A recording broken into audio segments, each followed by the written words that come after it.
today my introduction is a little different because guess what? Today's programming is definitely different. Can you guys tell by my excited high tone voice? Like, y'all know that when I get excited, when I'm happy, my voice just takes a higher pitch. But today there is a really good reason behind it, because today we are officially introducing or reintroducing this programming. It's called Dr. OJ and Tolu. Yeah, we have Tolu in the building and we are starting this amazing collaboration, bringing you 2.0 programming. Of course, it's still coming from the staples of Dr. OJ Speaks. However, we are coming together and joining our forces to bring you more valuable content. So you guys just sit back, relax, and just take this ride with us. Before I bring Tolu on screen, guys, let me tell you a little bit about my wonderful co-host, partner, anchor, friend, everything now. Like, we're joined at the hip. Like, I can now say I have an on-screen husband. Oh my goodness, that is amazing. The Lord does work in mysterious ways, y'all. So those of you who have been praying for me to have a husband, prayers have been answered. Pray. I'm just joking. I'm just being dramatic. So here we go.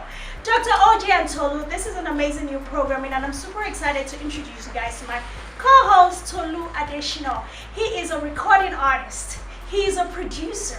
He has the voice that will melt any heart. I don't know if he's going to give me permission to use him to make money, because ladies, I'm taking application from today. I am the woman at the top in charge. So if y'all want to connect with this bro of mine, y'all get with me. Without further ado, I am so excited to welcome my brand new partner and co-host, anchor, Tolu.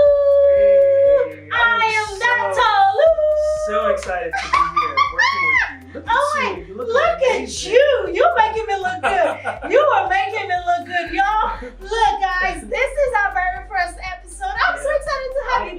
Tell me, how do you feel? I feel so excited. Like, I'm so happy to be part of this. You know what I told you off camera? That this is part of my passion, helping people to learn and educate them and increase their knowledge. And I'm just happy to be here with you. You just do it with more swagger than me. Yeah, he just does it with this chill.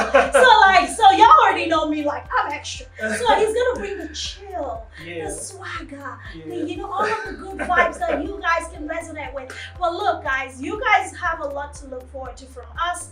Amazing content, absolutely, amazing production, wonderful conversations, and that's what we're about. Today, though, we are having a very serious conversation. Welcome to Dr. OJ Speaks. Officially, you're part of the family, and we're so happy to have you. And I'm happy to be here. And you are coming in at a very significant time, because October is Domestic Violence Awareness Month. And we're so passionate about this. We're partnering with the Honey Drops Foundation, and we are going to be spending the whole month of October to educate our people, to raise awareness, to elevate them. We're going to be bringing some young people on the show towards the end of the month so they can lend their voices to the solution, because this is all about them.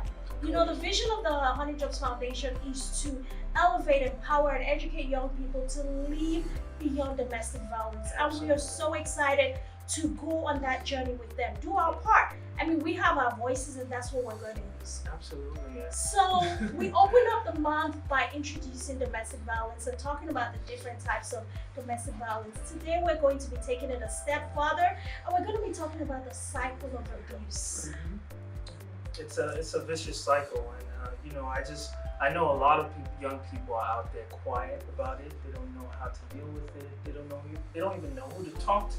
Do they even know they're in the situation? Because that's one of the most common feedback that I've gotten is, I didn't know that was abuse.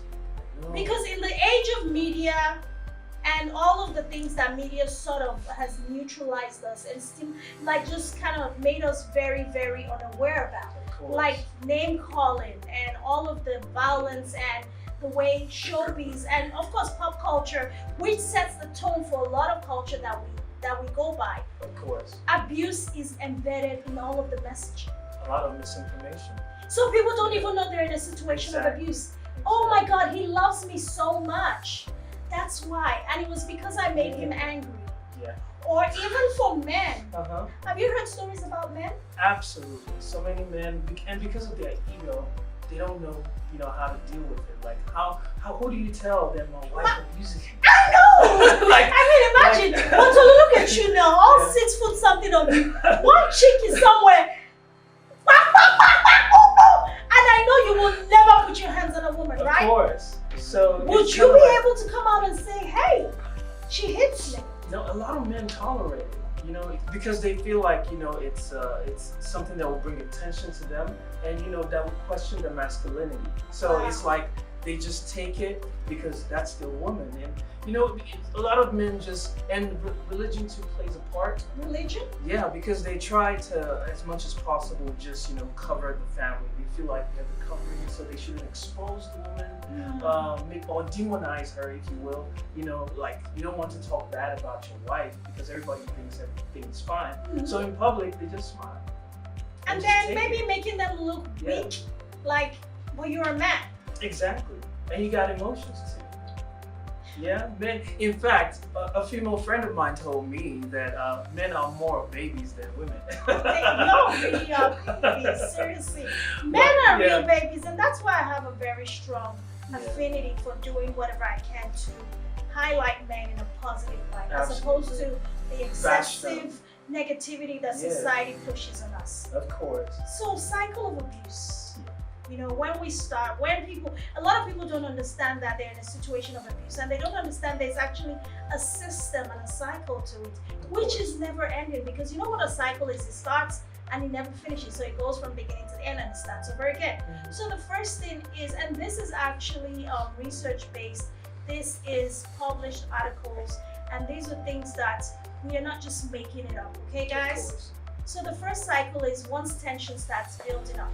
A lot of times abusers they grasp at anything, just whatever it is they can grasp at, and then the tension starts to build up. Like, what does that look like in a typical relationship? Yeah, I've heard a lot of guys tell me that it begins from suspicion.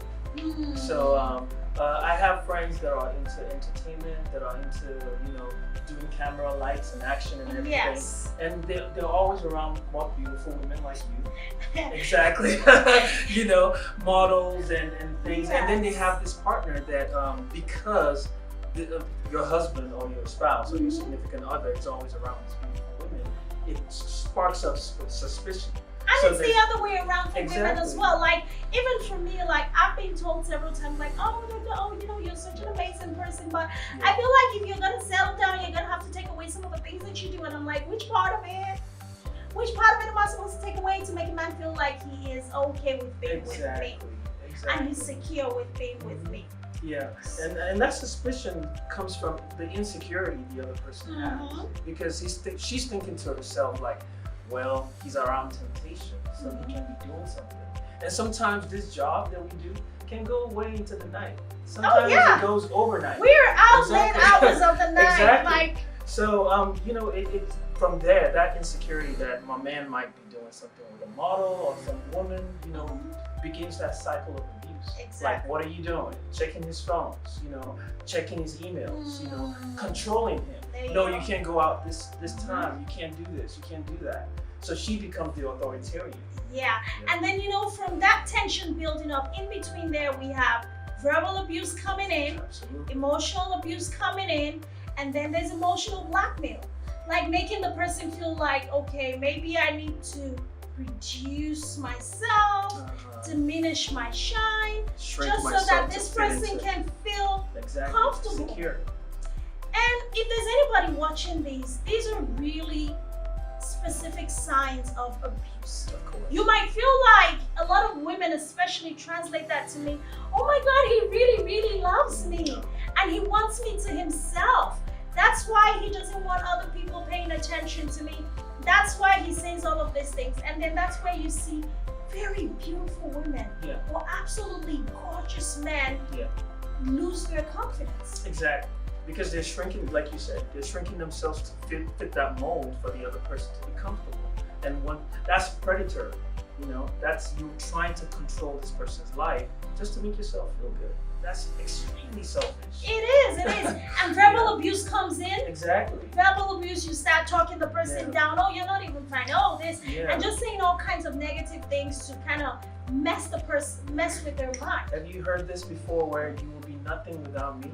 Oh my goodness. That's a huge one. If man not God. If man not God. Sunlight's no good, they shine. Of course. People can People say that. things like that. Ridiculous things like that. You'll be nothing without me, though. Like, seriously. What kind of narcissistic mindset? That's the word right there. You know, and I know that now everyone is very woke to narcissism. Everybody throws that word around a lot. Even to people who are not narcissistic. Of course. They might just have some behavioral situations going on, Yeah. but they're not necessarily narcissistic. So before you start throwing that word and addressing someone as that just because maybe they said something or they behaved a certain way, you have to be very certain that they have all of the traits, because there's several other things that come up, but that's a whole nother topic. So now we have the verbal, we have the emotional abuse, and then it ends up in what? Physical. And then the punches are thrown. Exactly. And at that point, you just feel like nothing, because this person is physically taking power over you, showing you that I'm above you. And it's hard because some men are actually in that position where they can't call the cops on your wives because they don't want to hurt you. It's really mostly men that Yeah. they suffer in a lot of silence. Exactly. And it breaks my heart to feel like men feel like they don't have a voice Exactly. in this domestic violence, especially since media puts them out there as the villain. Of course, because men have to take it, they have to be quiet, they have to endure, be a man, suck it up, you know, so. Guys, we'll be right back and we're going to continue this conversation. Hi everybody, my name is Dr. Oyinka Jinadu, the president and founder of the Honey Drops Foundation. I am so excited to welcome you back, guys, to the month of October. As you all know or may not know, October is Domestic Violence Awareness Month. Throughout 2020 and 2021, due to the pandemic, we had to take a hiatus to really focus and re-strategize on how we can be most impactful as a 501c3 nonprofit in the community. And we have done an amazing work rebuilding all of our platforms, especially our website, to allow you to easily donate, register to volunteer and be part of all of our programs. But most importantly, I am super excited to announce to you guys that we are getting ready for a bigger and better 2022. So stay tuned. Make sure you go to our website, honeydropsfoundation.org, to donate, because 2022, we are coming back bigger, better, and stronger to help provide education to elevate and empower youth and families to live beyond domestic violence and teen dating violence. Welcome to October, guys. Welcome back, guys, and we're still here talking about the cycle of abuse. So Tolu, before we went on the break, we talked about physical abuse. I mean, and we were kind of focusing on the men, and I feel like you're a man. Maybe you just give them a voice today. I guess. Give them a voice because it's just one of those things where society, like I was telling you, expects a man to suck it up. Be a man, like. Get beat, Handle your it's even worse than that. Yeah. Get caught and stabbed. Exactly. I mean, literally. And some abusers also tell, let me give an instance of people that come from other countries. They tell them that you're in America. The law favors the woman. There's nothing you can do. You can't touch me. Immigration issues, eh? Exactly. Immigration issues, and and I guess that's the part where what we're doing is so important. Absolutely. Education is important. Look, if you're a man watching this and you have been sold that pot of crock that America favors the woman and she's abusing you, that is a lie. Of course. If you report this, there is help out there for you. 100%. In fact, chances are the thing that you think that you need her for will come to you so easy. Of course. Because of all of the things that you're going through. So you don't have to stay in a bad situation, period. Absolutely. Whether you're a man or a woman, justice, I think, cuts across the board. And it doesn't discriminate against whether you're immigrant or non-immigrant or your race, nationality. There is freedom and justice for all to a certain Yeah. extent. At least once you get into the justice course. system. So don't let anybody lie to you. Yes, the system favors the woman if she is in the right. But if course. she's in the wrong, trust me, they're gonna get her. Of course. And I want you to highlight some of those women that believe that that control is a form of love. Oh, Yeah, a lot of women believe that the fact that he's so jealous, Yeah. so zealous about Yes. keeping me to himself is a form of love, and that's a twisted part of it. it's a twisted mindset because Yeah. there's some darkness in that. Because Of I'm course. sorry, like even though you're with somebody, both of you are together, but you are individuals. Of course. And you should easily be able to fully and freely express yourself as the person that you are.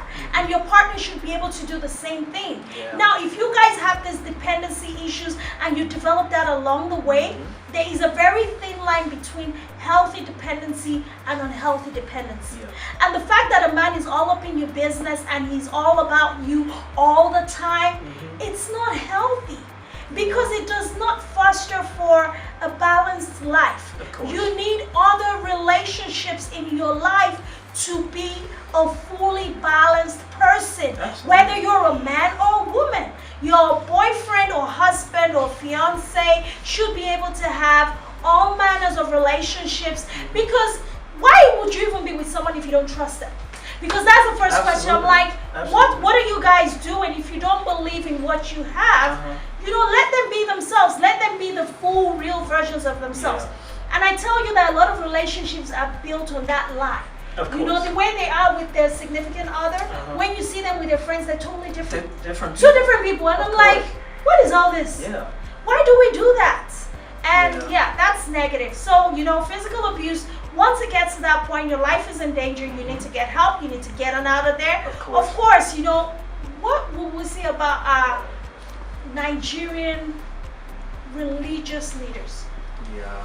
They push a lot of people down this rabbit hole, and a lot of lives have been destroyed Yeah. because of their mentality to say, don't call the cops on your husband, though. Let's talk about it in church. Of course. Let's pray and fast. That's the part that annoys me. That's extremely. I'm sorry. You see another side of me Let's go, come let's out. go. Let's go, because it annoys me too. We pray so much about things that are that logic and psychology and therapy should be taken care of. Yes. Right? So this couple has issues, and the wife is abusive, the husband is beating the wife, and they keep being advised to pray. Pray. But therapy needs to come into play. Yeah. And all people, they preach, be good to your wife. Yes, they know what the Bible says. The problem wasn't that they didn't know what the Bible says in the first place. The problem is that they're not listening. Nope. And because they don't understand each other. And I feel like the genesis of abuse is, I marry a beautiful, say I'm insecure, for instance now, then I marry a beautiful wife. That beautiful wife is the trophy that, you I guys have achieved. Exactly. Come and see my wife. Exactly. Nobody wanted to talk to me when I was younger. Uh-huh. Nobody cared for me. Nobody thought I was a fine looking man, but look at the woman I have. So when that happens, what happens is he wants to control that woman and let everybody know that as beautiful as she I is, own her. she answers to me. I'm the king of the castle. Exactly. And that's the genesis of where the abuse starts. And you can't fix that with prayer. No. You can fix that in therapy. Because the mind is already messed up. Exactly. His mind is in a wrong place anyways. Mhm. So, that is, I don't know. Because for me, like, my biggest issues are Nigerian pastors. Yeah. The fact that they need to move away from that archaic, negative mentality. The role of a spiritual leader does not cross into psychology, mental health, Absolutely. and therapy and Absolutely. counseling. Except, of course, if that person has invested in the education. Of course. Proper education and certification to offer those services. That's the only way. But if you're not certified, you're not a professional, and you're offering spiritual advice for mental health or Issues, for issues that need psychological abuse. help or abuse, Uh-huh. I'm sorry, you are in the wrong, and you are hurting more people than you're helping, and you're not doing anybody any favors. Yeah, absolutely. Because at the end of the day, the message of love is what you need to handle the situation. But in that case, a person that is already selfish doesn't understand what love is. No. You know, so there is no way that message will get across to him because there's an internal problem. Yes. And another thing Nigerians don't understand is that mental health issues is an actual issue. We don't talk about it though. We shy away from it. We don't talk about it. Exactly. That means let me translate. There's no mad person in our family. Exactly. You know, so when they say get therapy, it's like they're stigmatizing you. Yes. Like there's something wrong with you. But there really is something wrong with you.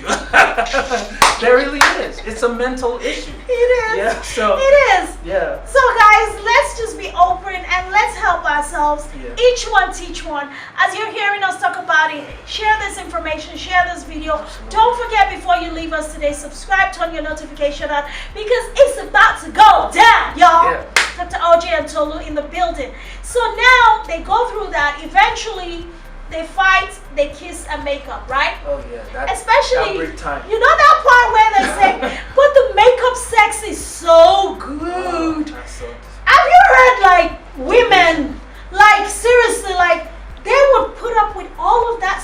just because of I that. have literally heard multiple people. Yeah. Because I've been doing this for many years and I have the opportunity to talk to a lot of victims. And I tell you, it's amazing what you hear some of these people say. And people wonder, why don't they just leave? So I was like, but the makeup sex is so good. I'm like, are you kidding me? That's manipulation right there. Because he's just giving you that one moment of wusa so that you would come back and like, oh, okay, he's my husband. I'll buy he a still nice loves me. car. Exactly. Expensive gifts. Yeah, so with a lot of abusers, it's abuse then gives. Abuse then gives. Abuse They're then more extremely gives. generous. Exactly. So you keep taking it, feeling like, oh, there's another side to him, like a Dr. Jekyll and Mr. Hyde kind of situation happening. But you know, he's just manipulating you to keep on with the abuse because that feeds its ego. Yes. Yeah. So he knows he has, like he says, there's a price, right? Yeah. So he's like, no, I know what to do to take care of it. And then after that, you know, there's a season where everything seems so good. Right. Like you literally just forget that. It's like a mother that has a child and she's like, oh my God, this labor pain is so hard. Look at me, I ended up with 3. Like seriously, one would have thought that I was smart enough to stop at 1. But most moms are not, you know. Once you pop out that baby, you're good. And then you go on again and then you're cursing the whole world when the labor comes and then after that, you're good. It's like that. Although the reward from having children is amazing. You cannot compare. But I'm just kind of using that analogy. I hope y'all get what I'm saying. Of course. I love my babies. So days come and then the tension starts over again. Yeah. Because you in the calm you get comfortable. You get comfortable. People get comfortable in mediocrity. Exactly. They get comfortable when they don't want to push forward. You get comfortable when he gets you that new car and everything seems lovely and he's doing that breakfast in bed and he looks like the world's best husband and you're doing the PDA for the gram. All of those for the gram couples punching each other in the background. Please get some help. For real. Get some help. On both sides. On both sides. The abuser and the recipient of the abuse, they both need help. Yes, everybody needs help because, you know, especially when emotional and psychological abuse has gone in, even after the individual is out of the situation physically, their mind is still messed up and they need a lot of therapy to heal. Because guess what? An abused person has an 85% chance of becoming scientifically of becoming an abuser or attracting another partner who is an abuser again. Of course. You would still attract. That's why women, I have had women who have married 3 times over the same caliber of men. And they say, but I never knew. But that's because you never worked on yourself before you went forward to get into that situation. Yeah, so I mean, this is a topic that you really love talking about. I know. I know because the word is trauma bond. Trauma That's the word. That's the word right there. So how does that work? Basically, you keep attracting the same trauma because you never dealt with the reason why you went the first abuse. So that thing inside of you is what is still when people see you predators, you're easy prey. Because that's how the first person found you in the first place, because you're an easy prey. So when they see you again, it's like, you know, and then you're doing it to yourself. Like you go out on a date and like, well, my first husband, you're giving him what he needs. What he needs, all the ammunition, you give him all the exactly. info. And you tell him things like, well, you know me, I don't say much, I'm not trying to hurt anybody, I'm just really quiet. Like your abuser is like, oh, yum. Really yummy.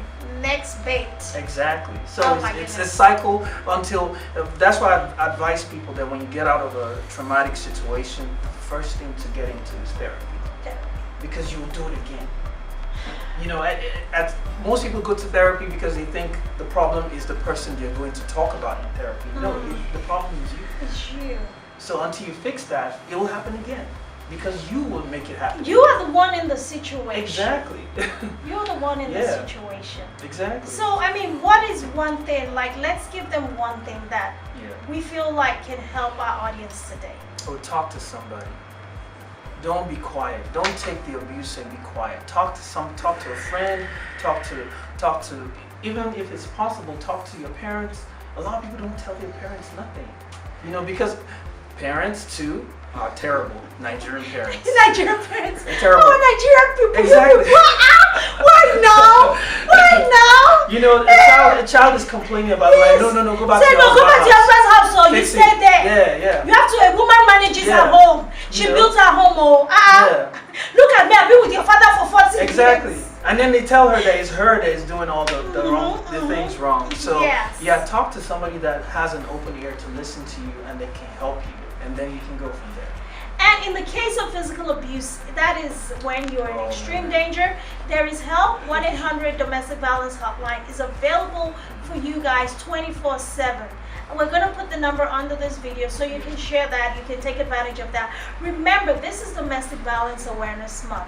We're doing our part to educate and empower you guys with the information we feel is necessary for you guys to have. Not just for yourselves, but maybe somebody you know.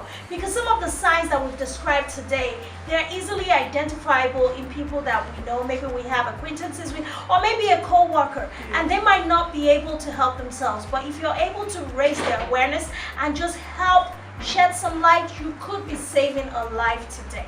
Absolutely. Love yourself enough to get some help. Yes. Make yourself a priority because you are the only one that you have. And dead men don't cry. Period. Isn't that sad? I know. People die for just no just cause, and nothing can be done after that. Sometimes it's the abuser, sometimes it's suicide. People just die. Just last week, a friend of mine was telling me a guy killed his wife and 2 children and himself. Murder-suicide. Oh my God. And I'm like, you know, those types of stories, there's so many of them. And we've sort of, as a society, become numb to it. Yeah.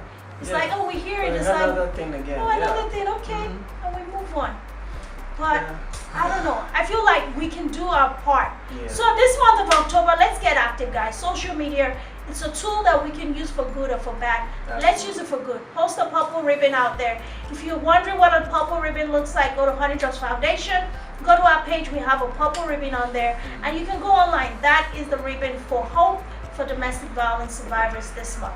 Let's educate our youth. Let's help them break the cycle from the bottom up so they don't continue to repeat the cycle. Their parents, our parents, or we as parents are showing them so they can have a fighting chance at a better world. All right, guys, that's it from us today. Any closing thoughts, Tolu?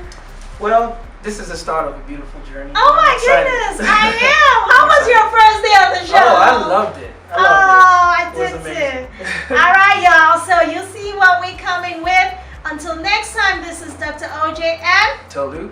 see you soon. Bye, guys. Bye.